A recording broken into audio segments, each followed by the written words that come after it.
Hi everybody. So for The Woodsman, the two words that I would use to describe how I felt during this production would be thrilled and eerie or thrilling. I chose these words because this play in general has eerie content. A witch who curses a man to cut himself up, and in turn he becomes a steel being in the end. There's also dark, eerie lighting and eerie violin and eerie ad-libs from the actors. This was definitely scary in an eerie way. I use the word thrilling because the way the play was done and the way the characters are played with eerie music and minimal dialogue was very exhilarating and had me unsure and uneasy in regards to what would happen next.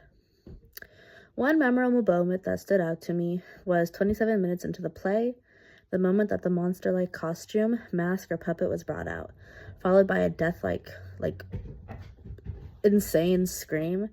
The puppet had an orange face and a brown body. It was much bigger than the girl in this scene. The puppet is being controlled and it is crawling or walking towards the girl. There is a really loud roar and it corners the girl, causing her to scream out of fear.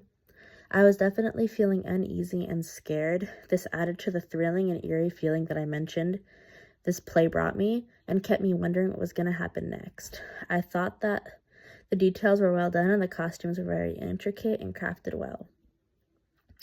So for some connections to the theater that we saw in the reading, 37 minutes into the production, a scene begins with this girl holding a pendant. She hides this pendant, and then a life-size witch puppet is brought back again. Well, the life-size witch puppet is brought back again.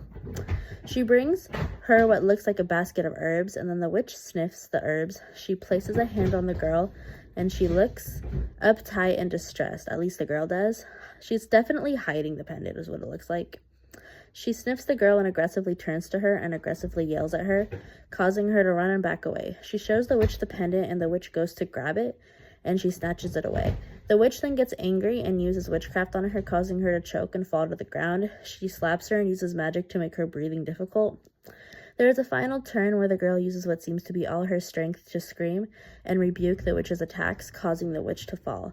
There is dark lighting, minimal talking, and eerie violin playing in the background. This connects to the Bunraku theater, a traditional form that uses life-size puppets and puppeteers that are controlling the puppet. There is a lack of speech and also a lot of use of sounds and music to portray the feeling of eeriness in the scene, similar to how it is used in Bunraku. The puppeteers, people manipulating the puppets, are also visible, which was made clear is what happens, and there's a lot of sharp, loud and dramatic noises, sudden movements, and that's like a big part of Bunraku movement. Another thing that I want to point out was the stage.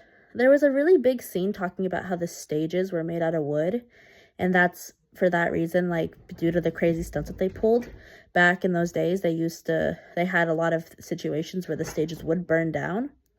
And in the play, the stage looked to be made out of wood, and that was very interesting. It was a very small connection, but I did notice it. And then another scene where I saw Bunraku resemblance was towards the end, when the metal man that was remaining after the damage the witch had caused with the axe's curse. The man was played by a life-size puppet, which once again is controlled by puppeteers. The girl opens a door, and through the door comes a giant metal figure, which is the axe man, the one who, kills himself, I guess, or cuts off all his limbs. Okay, and then basically he walks, and then there's like this sound of metal, this clashing metal emphasizing his form, and some man starts singing about what has brought him here, and emphasizes the trade-off between devotion and love and the curse. I guess that's like his inner voice. That's what's going on in the play. That's how he's feeling, the metal man. The resemblance, once again, is with a life-size puppet and the puppeteers, the dramatic movements, music. There are sharp and bold, which emphasize the emotions of the play, which is, again, Bunraku. But anyways, yeah, that's what I noticed through this play. I hope all of you guys have a good night. I am so sorry for the late response. I have had so many issues with Canvas, and I hope that some of you guys do get to see this. And thank you guys.